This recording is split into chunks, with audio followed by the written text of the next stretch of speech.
विज्ञान आप सभी दर्शकों का अभिनंदन करती है।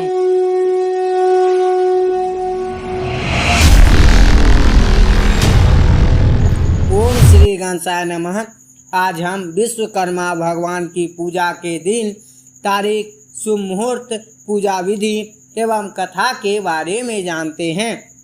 भगवान विश्वकर्मा की पूजा 17 सितंबर सन 2023 दिन रविवार सुबह 7:50 से लेकर दोपहर 12:26 तक का शुभ मुहूर्त है। वही दोपहर 1:58 से लेकर 3:30 तक का भी विश्वकर्मा पूजा की जा सकती है।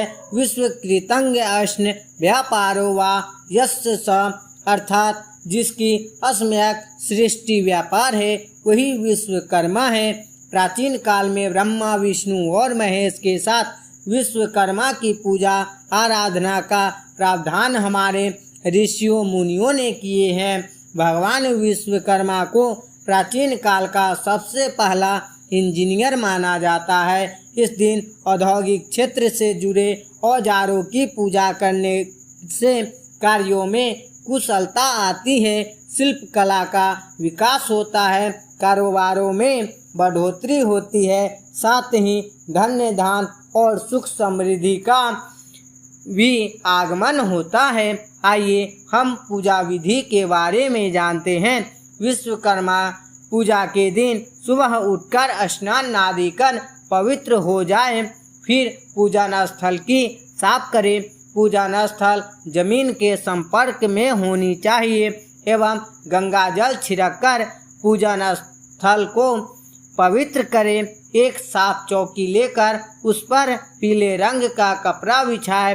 पीले कपड़े पर लाल रंग के कुमकुम से स्वास्तिक चित्र बनाए। भगवान श्री गणेश जी की ध्यान करते हुए उन्हें प्रणाम करें। इनके बाद स्वास्तिक पर चावल, फूल, अक्षत अर्पित करें। फिर उन चौकी पर भगवान विष्णु, सृष्टि सृजनकर्ता और भगवान श्री विश्वकर्मा जी की प्रतिमा या फोटो लगाएं। एक दीपक जलाकर चौकी पर रखें।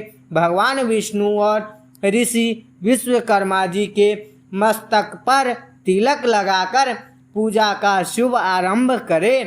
भगवान विश्वकर्मा जी और विष्णु जी को प्रणाम करते हुए उनका मन ही मन स्मरण करें। साथ ही यह प्रार्थना करें कि वह आपकी नौकरी, व्यापार में तरक्की के सभी मार्ग आपको दिखलाए। विश्वकर्मा जी के मंत्र को 108 बार जरूर जप करें। यह बहुत ही महत्व विधान है। फिर श्रद्धा भाव से विश्वकर्मा जी को फल, मेवा, मिष्ठान का भोग लगाए। इसके बाद भगवान विश्वकर्मा जी की कथा को ध्यान पूर्वक सुने एवं श्रवण करें।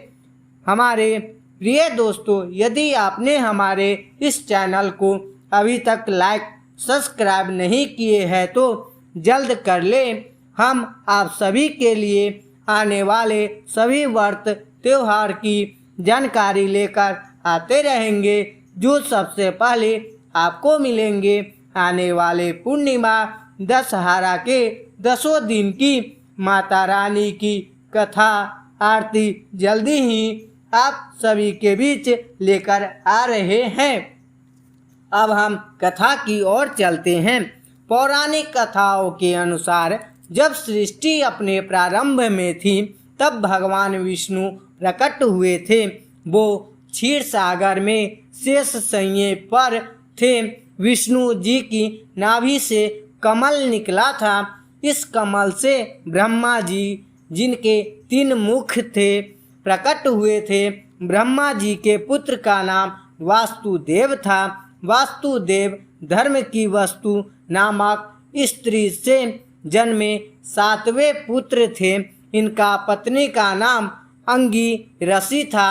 इन्हीं से वासुदेव का पुत्र हुआ, जिनका नाम ऋषि विश्वकर्मा था। मान्यता है कि अपने पिता वासुदेव की तरह ही ऋषि विश्वकर्मा भी वास्तुकला के आचार्य बने। भगवान विश्वकर्मा अपने पिता की तरह ही वास्तुकला के महान विद्वान बने। कहा जाता है कि भगवान विश्वकर्मा ने ही विष्णु जी का सुदर्शन चक्र, शिव जी की त्रिशूल, भगवान कृष्ण की द्वारिका नगरी, पांडवों की इंद्रप्रस्थ नगरी, पुष्पक विमान, इंद्र का ब्रज, सोने की लंका बनाई थी। लंका में सोने के महल का निर्माण शिव जी के लिए भी इन्होंने ही किया था। ऐसा कहा जाता है कि महल की पूजा के दौरान रावण ने इसे दक्षिणा के रूप में ले लिए थे। पौराणिक कथा के अनुसार प्राचीन काल में काशी नगरी में एक रथकार अपनी पत्नी के साथ रहता था। वह अपने कार्य में निपुण था, लेकिन फिर भी वह भोजन से अधिक धन नहीं कमा पाता था। इस वजह से उसे बहुत परेशानियों का सामना करना पड़ता था।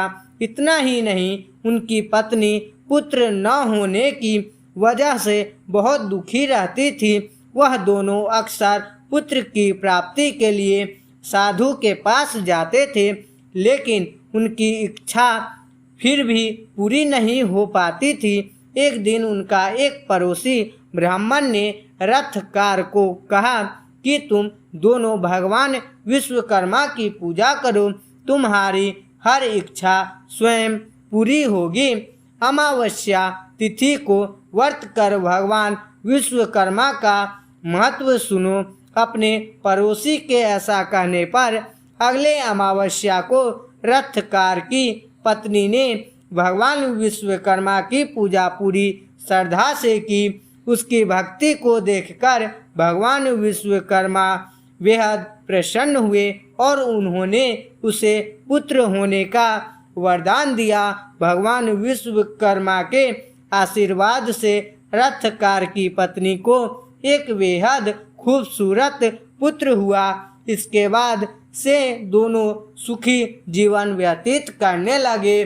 प्रेम से बोलिए भगवान विष्णु की जय, भगवान विश्वकर्मा की जय। धन्यवाद।